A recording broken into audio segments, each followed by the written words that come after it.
চানাচুর, chips, আচার এগুলো ওখানে ঢুকতে দেওয়াই উচিত না। সেন্ট মার্টিনে যারা হোটেল চালায় এবং যারা জাহাজ চালায়, তারা হোটেলের মালিক এবং জাহাজ পরিচালনা করে, তারা একদম একমত হয়েছে যে ওইখানে সিঙ্গেল ইউজ কোনো প্লাস্টিক ঢুকতে দেওয়াই উচিত না।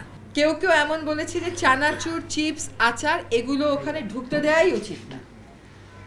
তাদের সাথে আরেকটা যেটা আলাপ আলোচনা ছিল যে বিভিন্ন সময়ে সরকারি পর্যায়ে তো অনেক সিদ্ধান্ত হয়েছে, ওই সিদ্ধান্তগুলো ঐক্যমতের ভিত্তিতে নেওয়া সিদ্ধান্ত, সেইগুলো কেন বাস্তবায়িত হলো না, এবং সেইগুলো যদি আমরা বাস্তবায়িত করতে চাই তাহলে ওনাদের সেখানে বক্তব্য কি।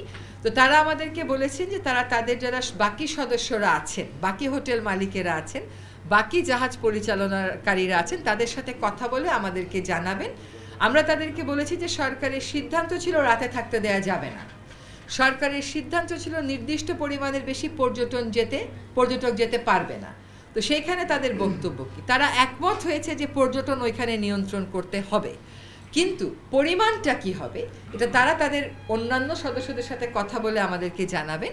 এবং তারপরে এটা তো ট্যুরিজম মিনিস্ট্রিরও একটা বক্তব্য আছে, জাহাজ যে চালায় তারও একটা বক্তব্য আছে।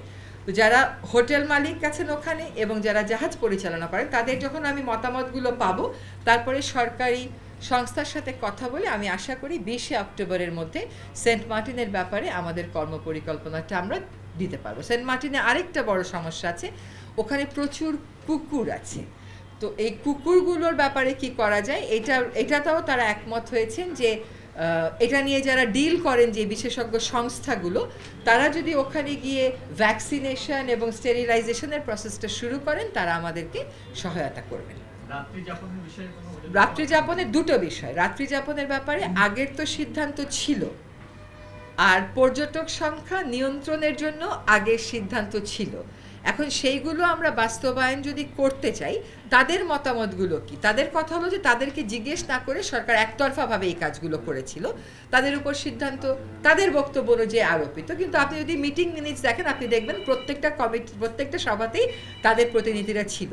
তো এখানে নিয়ন্ত্রণ আনা হবে, কিন্তু আমাদের পদ্ধতিটা হচ্ছে যে আমরা একমত হয়ে একটা যদি সিদ্ধান্ত আসতে পারি, তাহলে প্রক্রিয়াটা শুরু হোক, এটা অ্যাসেস করে পরের বছর আবার আমরা নতুন করে দিতে পারবো। তবে রাত্রিযাপন এবং পর্যটন সীমিত, এটা নিয়েই তাদের সিদ্ধান্তগুলো তারা আমাদেরকে বলেছেন 15 তারিখের মধ্যে জানাবেন।